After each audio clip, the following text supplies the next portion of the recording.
Allez les mecs, on arrive au bout pour moi de cette journée d'essai. On n'arrivera peut-être pas à tout finir parce qu'il me reste 14 minutes sur la carte SD. J'ai essayé de faire au moins une dizaine de minutes par véhicule. Là, ça s'est bien passé. Avec les TT, vous allez voir, là, échec, là, échec, là, échec. Là, on n'a perdu qu'une vis. Là, on a toujours le problème du cardan justement qui peut se déboîter et arracher le porte-fusée. Là, c'est arrivé suite à un choc, hein, donc on peut rien dire, mais bon, ça reste fragile. Hein. Ça arrive vraiment vite, c'est dommage. Là, c'est ma faute. Fait un accident, je suis allé trop fort et on a un mauvais réglage suspect arrière. Là on a un problème à l'intérieur du diff et maintenant nous allons essayer celui-là, le petit Tamiya Mud Blaster 2, 4 amortisseurs hydrauliques bien soyeux, plus long que les origines, monté de façon plus couchée, parce qu'il y a une chose que j'ai jamais aimé chez Tamiya, c'est que les suspensions arrivent en butée alors que le châssis lui est loin du sol, donc c'est du débattement perdu et l'engin est trop perché et se baigne trop vite.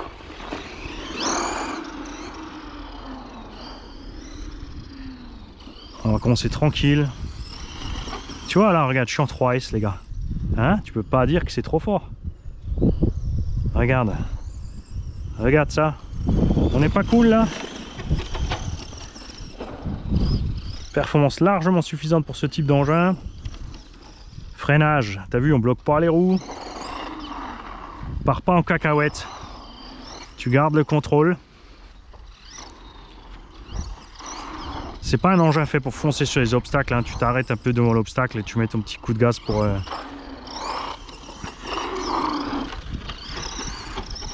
Regarde. Voilà, tu vois. Tu restes cool, tu mets pas trop de gaz, t'arraches pas la transmise à faire des sauts. C'est pour ceux qui aiment voir évoluer l'engin. Comme beaucoup d'engins débutants et petits, les constructeurs s'imaginent toujours que les gamins ne font que tourner en rond dans le jardin.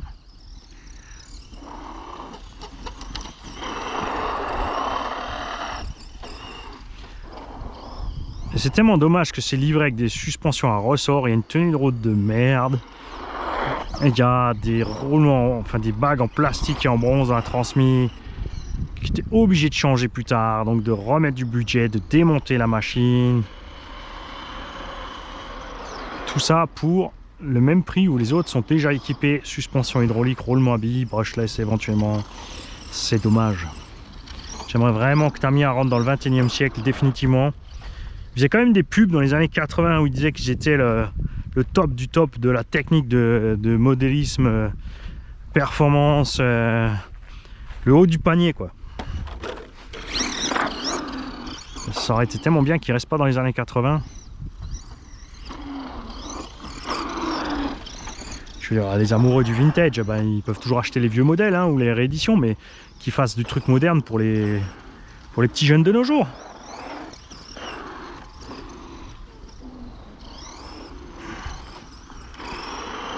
C'est pas étonnant après qu'il y en a qui arrivent à vendre du BX RMT.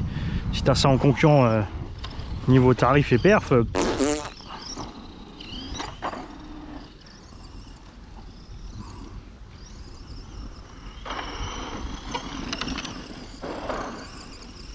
et tu vois la tenue de route elle est nickel. On baigne pas dans les virages ni rien, regarde. Tu vois? Tu lâches les gaz, t'attends que ça glisse, tu tournes, tout se passe bien.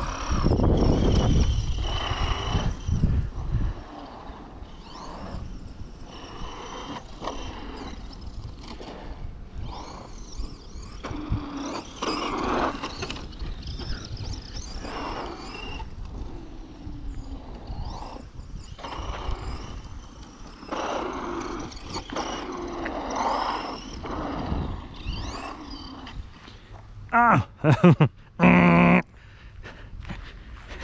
Là aussi, radio bridable, donc on peut diminuer le dual rate de la direction, on peut brider les gaz. D'ailleurs, on va voir si on est à fond sur les gaz.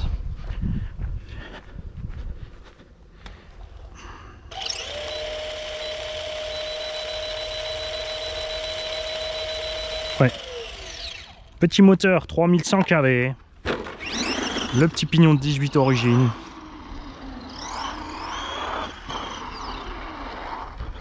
Je te laisse deviner à combien ça traîne, ça, en version charbon origine. 25-27 km/h, t'es au taquet. Là, on lui sort quand même un petit 35-40. Petit 3S 2002 comme ça va durer des plombes.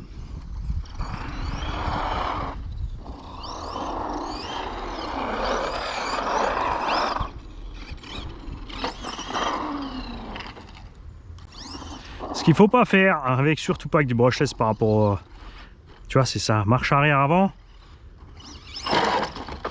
parce que tu forces sur la transmise. Là, la transmise elle souffre quand tu fais ça. C'est ce qu'ils te préconise de faire en charbon pour partir en wheeling, mais bon, après il n'y a rien de prévu pour le wheeling. Tu as vu, la carreau est super exposée, le cul dépasse totalement, il n'y a pas le moins de pare-choc. C'est ce que j'ai toujours reproché à ces engins. Regarde, c'est des engins pour débutants, il n'y a rien qui protège le cul, la carreau, les supports de carreau. Obitek a fait la même erreur sur le BXR MT. Là au moins il y a plus ou moins un pare-choc avant, mais il est beaucoup trop bas, il devrait avoir de l'angle. Ce qu'il faut à ces engins, c'est des pare-chocs avant-arrière, un arceau central et une carreau fixée comme il faut, pas juste sur des petits plots avec des petits tétons et tu vois, des petits circlips qui vont s'arracher parce que le gamin il s'arrache les cheveux. Tu vois, tu mets tes économies là-dedans sur les engins de débutants et tu te retrouves avec des casses très rapides comme ça. Alors on te dit bien sûr il suffit de faire ci, il suffit de faire ça. Mais ouais, ça c'est les gens qui ont de l'expérience, qui ont du matériel qui te disent ça. Mais mets-toi à la place du débutant à la maison. Bon, les parents ne connaissent rien, comme ça en méca, personne n'a d'expérience, personne ne peut l'aider, l'assister. Il a envie de se faire plaisir quand même. Et personne ne lui dit ça, que la carreau n'est pas protégée, qu'il manque des pare-chocs. Il se retrouve très vite avec une carreau abîmée. Le budget pour changer une carreau, ben, c'est pas rien sur ces engins, mine de rien. Hein, on vend les voitures 200 €, mais la carreau 50. C'est ça qu'on n'aime pas. Évidemment, là, si tu roules comme ça, dans la prairie, sur plat, tu vois, là, on est bien. Là, il n'arrive pas grand-chose, la carreau ne souffre pas. Et ce serait tellement mieux avec un vrai pare-choc avant-arrière et de quoi protéger la carreau.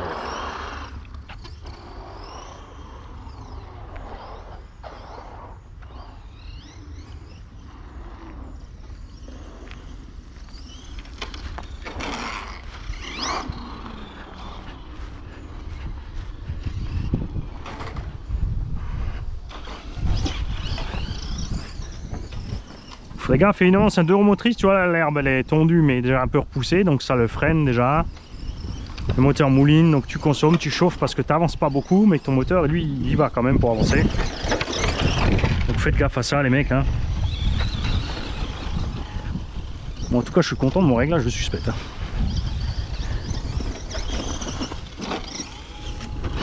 Ah, obligé. J'étais obligé de vous la faire, celle-là. Ah, le bonheur des Tamiya de motrice dans les graviers. Regarde, pour aller tout droit, regarde, regarde.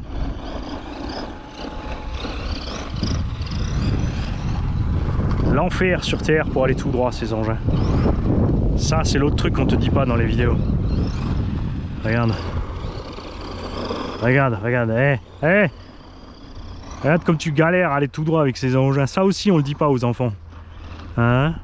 Je peux te le dire parce que c'est le premier truc qui m'a énervé avec mon grasshopper. Tu vois des vidéos, machin truc et tout, et après, accroche-toi pour aller tout droit tout seul.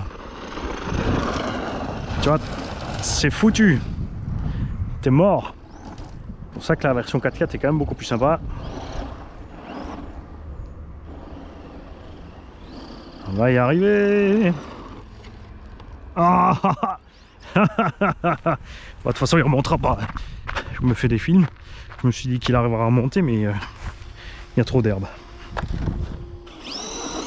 C'est mort.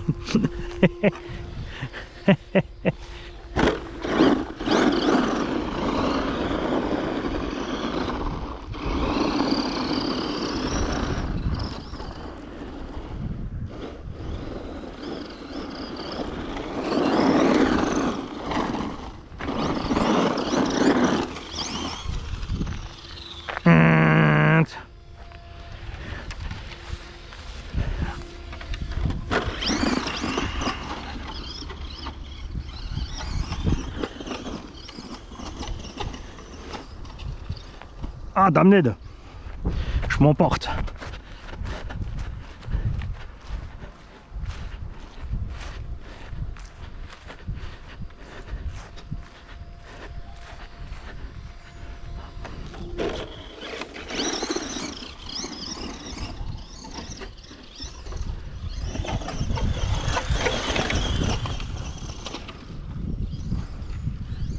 c'est sûr que là, niveau autonomie, on va arriver au bout de la carte SD, au bout de la batterie de la caméra. Le machin, il va pas couper. Hein.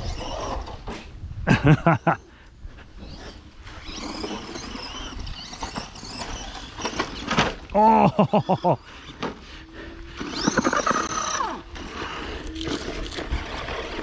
oh, c'est pas un 4x4, Mali. Rien de grave. On a perdu la vis du tirant supérieur, rien de méchant. Tout va bien. On remettra une petite vis et on est reparti. Voilà. Donc avec celui-là, on est content. Perf autonomie, etc.